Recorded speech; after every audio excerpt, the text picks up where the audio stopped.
I've learned is that charisma is probably one of the most important traits. It's better than having a lot of money, and it's probably more important than being very beautiful. Because with charisma, you can really connect to other people, and you can get them to help you with a cause, and you can also use their resources to get something done. Often people will use this to get people to think a certain way.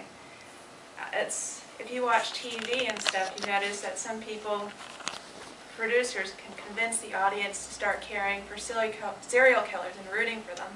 They can shows like Dexter and Siler from Heroes. However, if you are coming up here under fire, that's much more difficult. People have certain emotions, and it's very difficult to change it. And I think Ruth did a very good job with project number 4, Speaking Under Fire.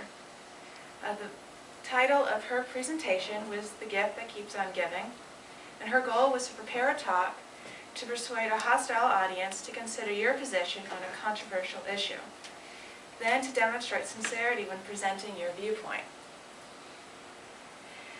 Her speech was controversial in 2 ways. One, she was convincing people, instead of buying white elephant gifts for your friends and loved ones, to buy donations. The other way it was controversial is that she was suggesting that you help donate to people in need and people who are hungry. Now this is controversial, I learned when I went to college. We had to read a book called Ishmael, and in that book they said you should not give money to people who are hungry and starving because of population. I'll explain it. There's population limits according to ecology, and after this limit there's not enough resources to support everyone, so a population will increase until it reaches the carrying capacity, and then it'll drop.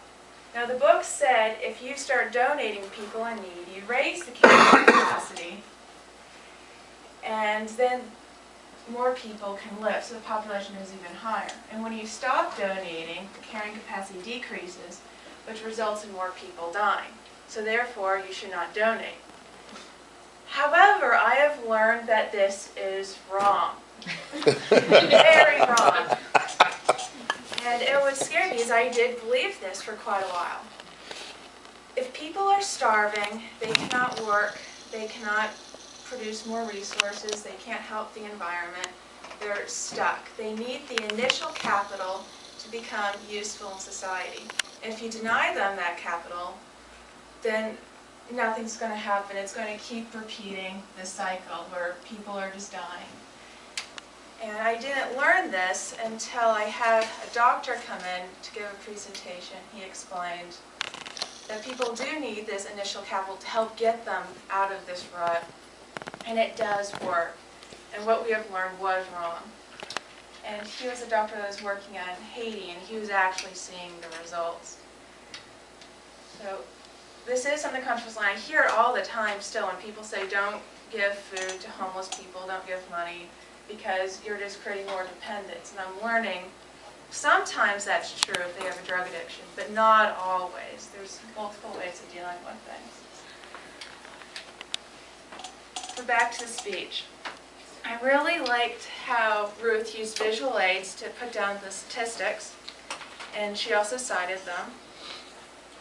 One thing I would encourage her to do is to suggest that people give gift donations in honor of someone they would normally give a gift so that they could see the results, they're aware of the issue, and then they can start donating themselves.